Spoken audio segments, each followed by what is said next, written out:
اعوذ باللہ من الشیطان الرجیم بسم اللہ الرحمن الرحیم۔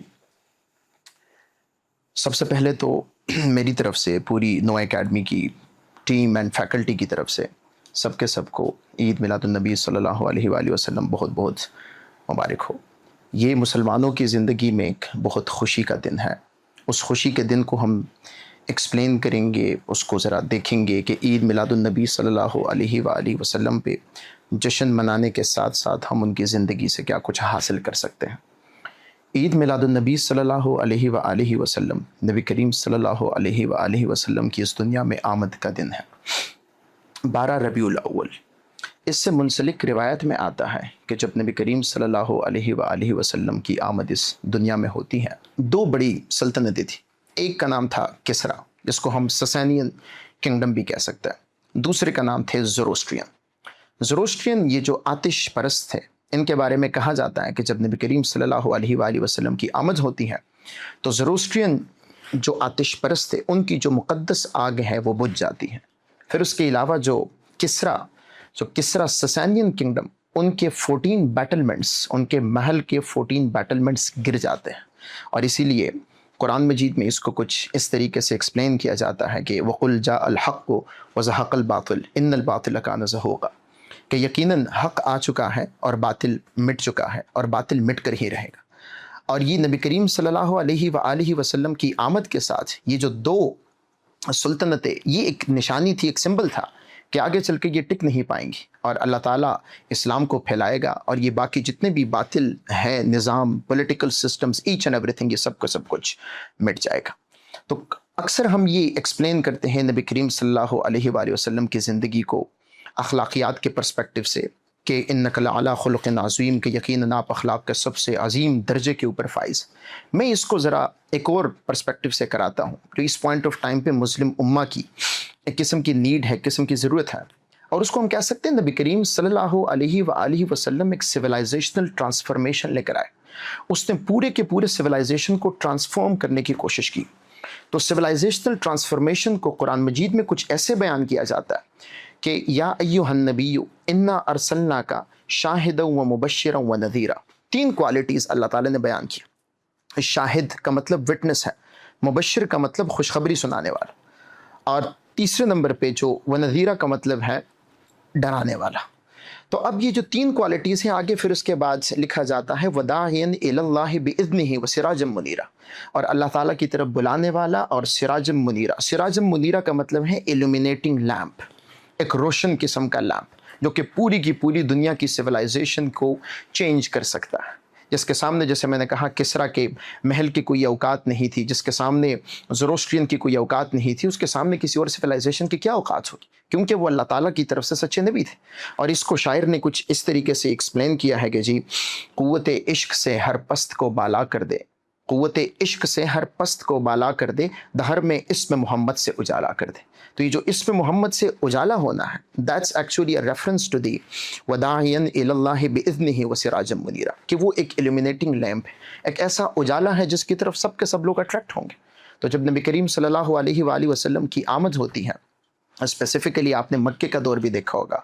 مدنی دور بھی دیکھا ہوگا، جب نبی کریم صلی اللہ علیہ وسلم تشریف لے کے جاتے ہیں مدینہ کی طرف، تو ایک فیمس وہاں کی چھوٹی چھوٹی بچیوں نے مل کے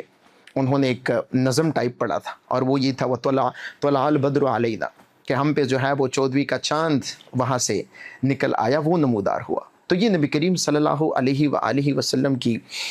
ذات سے منسلک کچھ ایسی چیزیں ہیں کہ صرف اور صرف اخلاقیات نہیں ہیں، اخلاقیات کے ساتھ ساتھ سویلائزیشنل ٹرانسفارمیشن بھی ہے۔ اس کی زندگی میں پوری کی پوری ریولوشن پڑی ہوئی ہے۔ ہم اپنی پاکستانی سوسائٹی کو بھی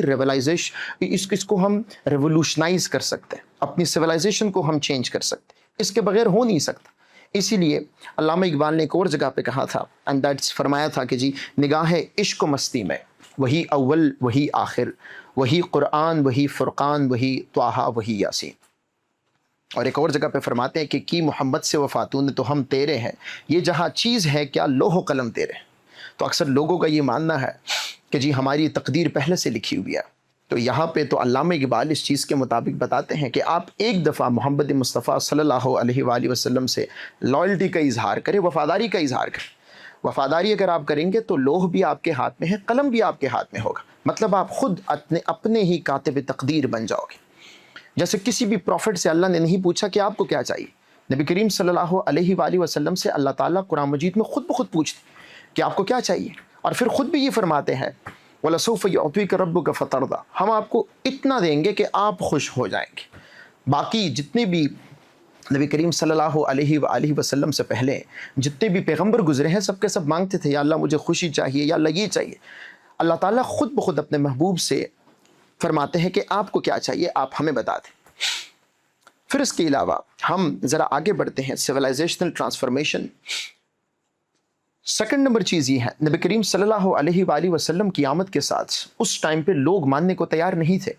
کیونکہ عرب جو تھا وہ فصاحت اور بلاغت کے ریلیٹڈ ان کے شعراء کرام بڑے مشہور تھے. انہوں نے کہا جو قرآن مجید کی بات ہوتی ہے وہ تو ہم بھی کر سکتے ہیں، ایسی شاعری لے کر آنا یہ تو ہمارا بھی کام ہے. تو اللہ تعالیٰ نے ان کی صفائی میں بول دیا. اللہ تعالیٰ خود نبی کریم صلی اللہ علیہ وآلہ وسلم کی وکالت کرتے ہیں اور یہ فرماتے ہیں کہ وما ينطق عن الهوى،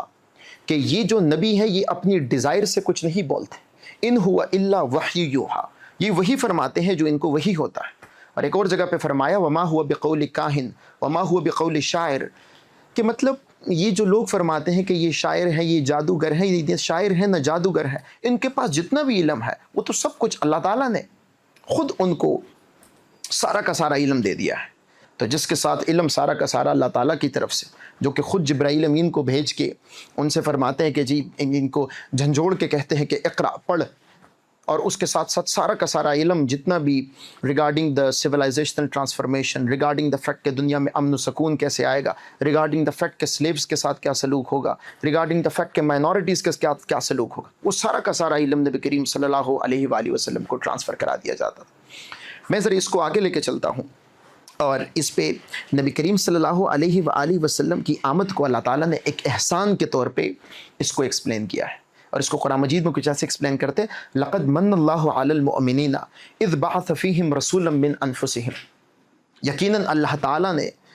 مومنین کے اوپر ایک احسان کیا ہے جبکہ ان میں سے ہی ایک کو رسول بنا کے پیش کیا. رسولا من انفسہم، لوگوں کا یہ ماننا تھا کہ نبی کریم صلی اللہ علیہ وآلہ وسلم، کچھ نے کہا تھا کہ انسان ہو سکتے ہیں نہیں ہو سکتے ہیں، بشر ہے نور ہے کیا چیز ہے. اللہ تعالیٰ نے یہ کہا کہ جی لقد من اللہ علی المؤمنین اذ بعث فیہم رسولا من انفسہم، کہ آپ میں سے ہی میں نے ایک کو کیا چنا ہے، رسول چنا ہے. اور پھر آگے کہتے ہیں کہ جی وہ خود سے کچھ بات نہیں کرتے، وہی کرتے ہیں جو میں ان کو وہی کر کے بتا دیتا ہوں. پھر اس کے بعد ہم آتے ہیں نبی کریم صلی اللہ علیہ وآلہ وسلم کی لیڈرشپ کی کوالٹیز کی طرف. ان کی لیڈرشپ کی کوالٹیز جو کہ اگین ان کی آمد کے ساتھ اور ان کی پرسنالٹی کے ساتھ منسلک ہیں، جو کوئی اور نہیں کر سکتا. اس میں ایک سب سے بڑی چیز کیا ہے، وہ نرمی سے پیش آنا ہے. لوگوں کے ساتھ جب بھی بات چیت کرنی ہے، لوگ ان کے ساتھ بات چیت کرتے ہوئے ریلیکس محسوس کریں. تو اس پہ ایک بڑی مشہور آیت ہے قرآن مجید کا، اور وہ یہ کہتی ہے کہ جی فَبِمَا رَحْمَةً مِّنَ اللَّهِ لِنْتَ لَهُمْ، کہ اللہ تعالیٰ کی رحمت کی وجہ سے آپ ان کے ساتھ نرم ہیں. وَلَوْ كُنْتَ فَظًّا، اگر آپ سخت ہوتے، وَلَوْ كُنْتَ فَظًّا غَلِيظَ الْقَلْبِ، اگر آپ سخت دل ہوتے، لَانْفَضُّوا مِنْ حَوْلِكَ، تو یہ لوگ آپ کے ارد گرد سے کیا کر جاتے، یہ لوگ آپ کے ارد گرد سے چلے جاتے. اب ایک ہی آیت نبی کریم صلی اللہ علیہ وآلہ وسلم کی پرسنالٹی کو ایکسپلین کر کے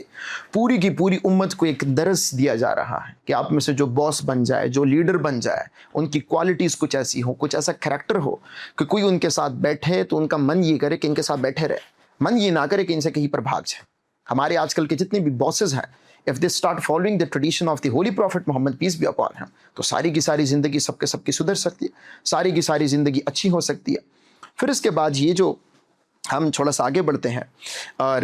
پھر اس میں ایک اور چیز آتی ہے کہ جی نبی کریم صلی اللہ علیہ وآلہ وسلم کی آمد کے ساتھ جو آپ کا ایک سلسلہ ہے، اور جو اگین اسلامک جو ہمارا this constitution of the Islamic republic of Pakistan ہے، اس میں انڈورس بھی ہے کہ نبی کریم صلی اللہ علیہ وآلہ وسلم آخری رسول،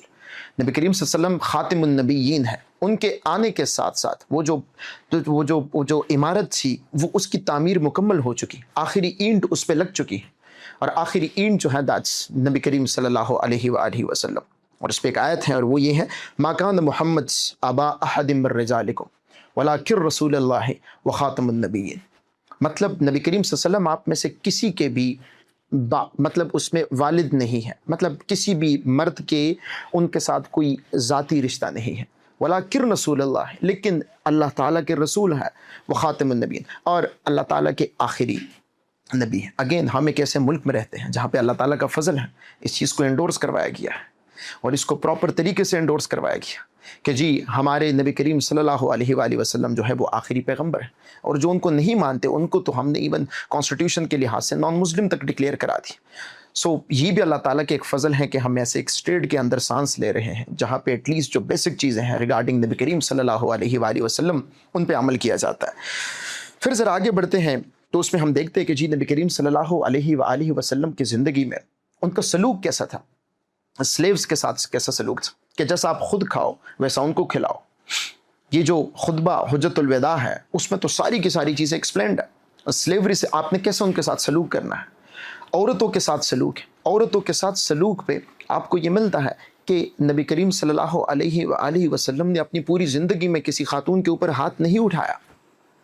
اب لوگ یہ اشارہ دیتے ہیں کہ جی شریعت میں خواتین کے ساتھ یہ کرنا جائز ہے، وہ کرنا جائز ہے۔ نبی کریم صلی اللہ علیہ وآلہ وسلم تو سب سے زیادہ ان کا جو سلوک تھا وہ نرمی والا سلوک، وہ تو خواتین کے ساتھ اتنا نرمی کا سلوک تھا کہ عورتوں کے ساتھ آپ نے کون سا سلوک کرنا ہے، نرمی والا سلوک۔ ہمارے سوسائٹی میں آج کل آپ اٹھا کے دیکھ لو، ابھی 3-4 دن پہلے بھی ایک چھوٹی بچی کا ریپ ہوتا ہے، پھر اس سے پہلے کسی کا ریپ ہوا تھا، آج بھی بلکہ کل بھی کسی کا ریپ ہوا ہے۔ اب یہ چھوٹی بچیوں کا ریپ، یہ خواتین کے ساتھ سلوک، یہ غیرت کے نام پہ قتل، یہ تو نبی کریم صلی اللہ علیہ وسلم کی زندگی سے کہیں پر بھی ثابت نہیں ہے۔ اگر ہم اس چیز کو اپلائی کریں اپنی سوسائٹی میں تو خواتین کی زندگی کیا ہو سکتی ہے، سدھر سکتی ہے۔ پھر اس کے بعد نبی کریم صلی اللہ علیہ وآلہ وسلم نے والدین کی فرمان برداری کا حکم دیا، اس میں یہ ہے وَلَا تَقُلْ لَهُمَا أُفٍّ وَلَا تَنْهَرْهُمَا، آپ نے والدین کے سامنے اف تک نہیں کرنا، وَلَا تَنْهَرْهُمَا، نہ ان کی انسلٹ کرنی ہے، وَخْفِضْ لَهُمَا جَنَاحَ الذُّلِّ، اور ان کے سامنے جو آپ نے پر پھیلانے ہیں وہ عاجزی کے پر ہے، کیونکہ جب آپ چھوٹے تھے تب انہوں نے وہ سب کچھ آپ کے لیے کیا تھا، اب آپ بڑے ہو گئے اب آپ ان کے لیے کریں گے۔ اور پھر اس کے بعد نبی کریم صلی اللہ علیہ وآلہ وسلم کی زندگی سے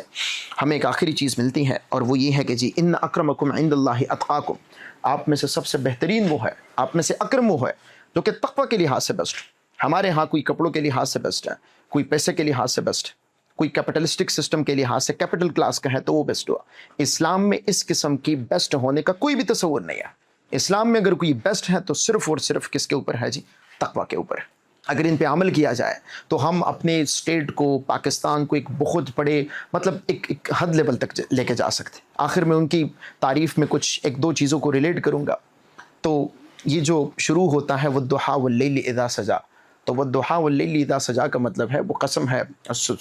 روشن صبح کی، وَالضُّحَىٰ وَاللَّيْلِ إِذَا سَجَىٰ، اور قسم ہے رات کی جب وہ چھا جائے۔ تو امام رازی نے اس کی کچھ اس طریقے سے ایکسپلینیشن کی ہے کہ والضحیٰ سے مطلب ہے قسم ہے نبی کریم صلی اللہ علیہ وسلم کے روشن چہرے کی،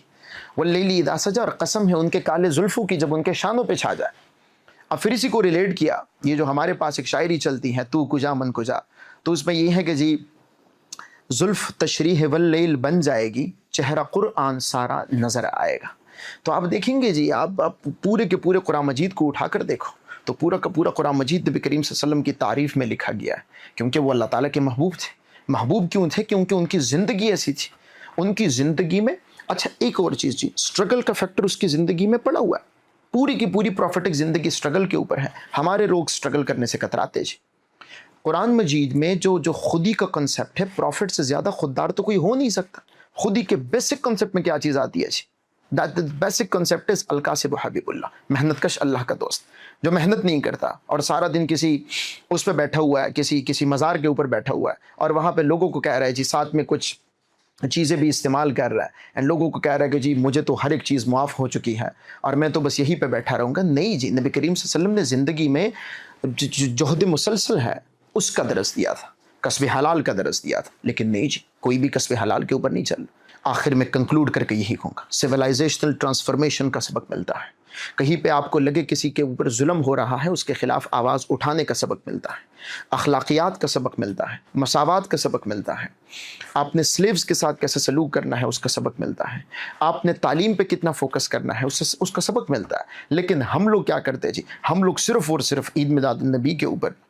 ہم جشن مناتے ہیں، جو کہ اگین ایک اچھی چیز ہے، مطلب ان کی آمد ہے تو آپ سب کچھ کرے، روشنیاں کرے، ہر ایک چیز آپ کرائے جی، لیکن اس کی زندگی کا جو درس تھا، جو انہوں نے سامنے رکھا تھا، اس کو ہمیں کبھی بھی ہرگز کسی بھی کیپیسٹی میں اس کو بولنا نہیں چاہیے جی۔ Thank you so much.